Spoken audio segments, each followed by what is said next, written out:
Hello there, welcome to 7 at 7, where we settle into stillness for 7-ish minutes at 7-ish o'clock. My name's Naomi Toland.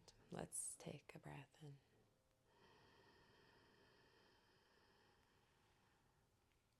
in. And release.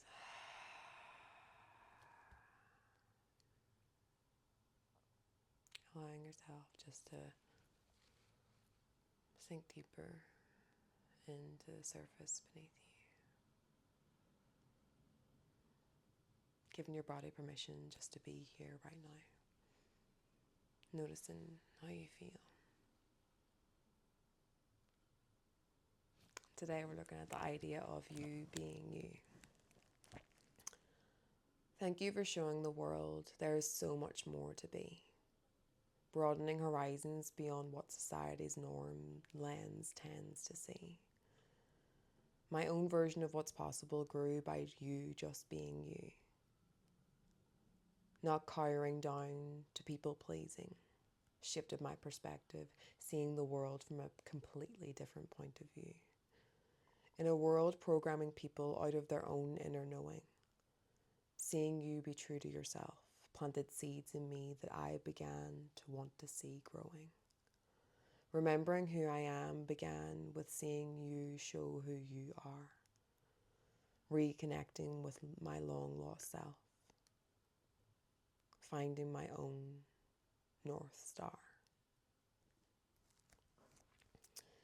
This is written about a certain person, but it stands towards everyone who just bees themselves.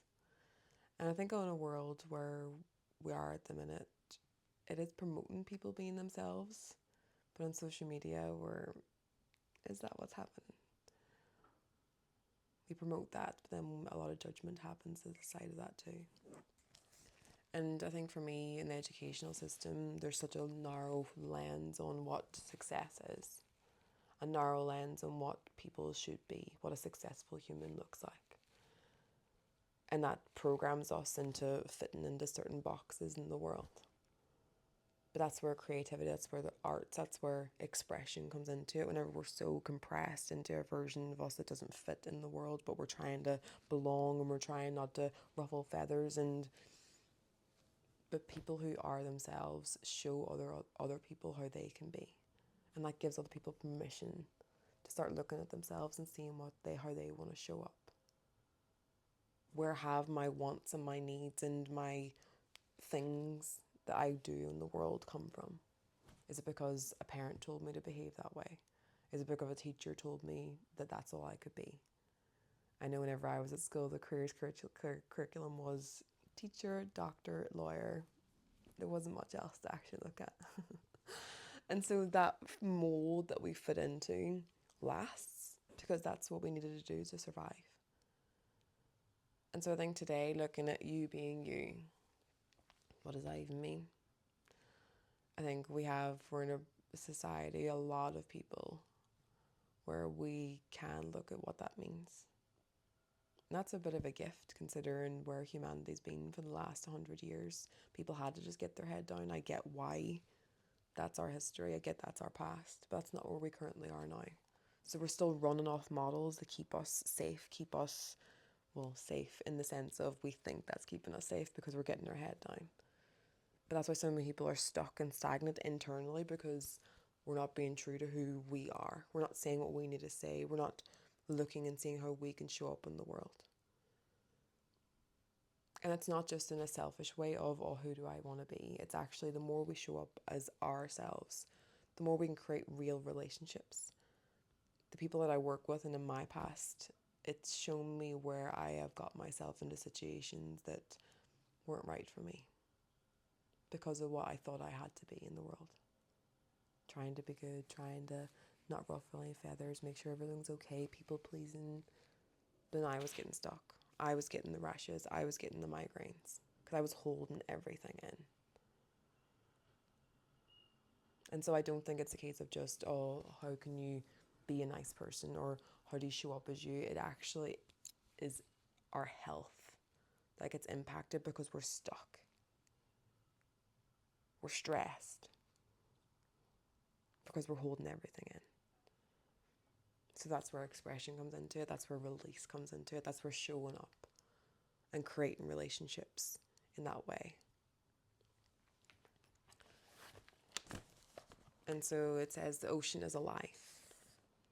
Its presence spans vast distances and connects unknown lands with each other. But the ocean itself is also intimate with forces which are not on the earth at all, but lie far out in the infinite territories of space. This is a lovely connection between the moon and the ocean. And so I think that's what, it blows my mind that we live in a world where I wasn't taught anyway at school what was happening inside of my body, what this system was, but also what was happening externally. How did those things function? How we were interconnected with each other. And so I think that's what today for me is, just thinking about what's possible. There's a little mini moment where you can give yourself to think about what's possible for you. How you might show up in a different way. How you might say things in a different way.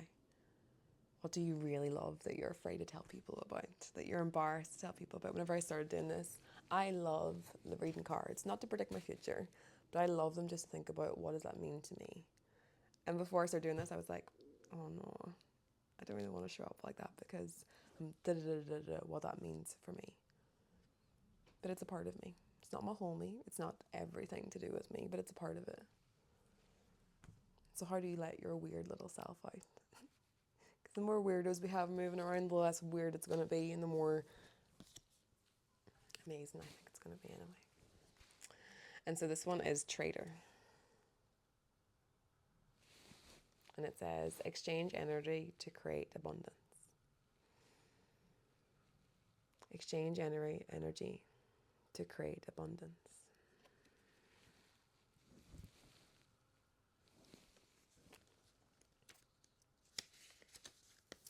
Make connections and exchange information, talent, or support. Inspired by the traders of Morocco, this card brings a lesson and energy of exchange. When he appears, he could represent an opportunity to exchange talents,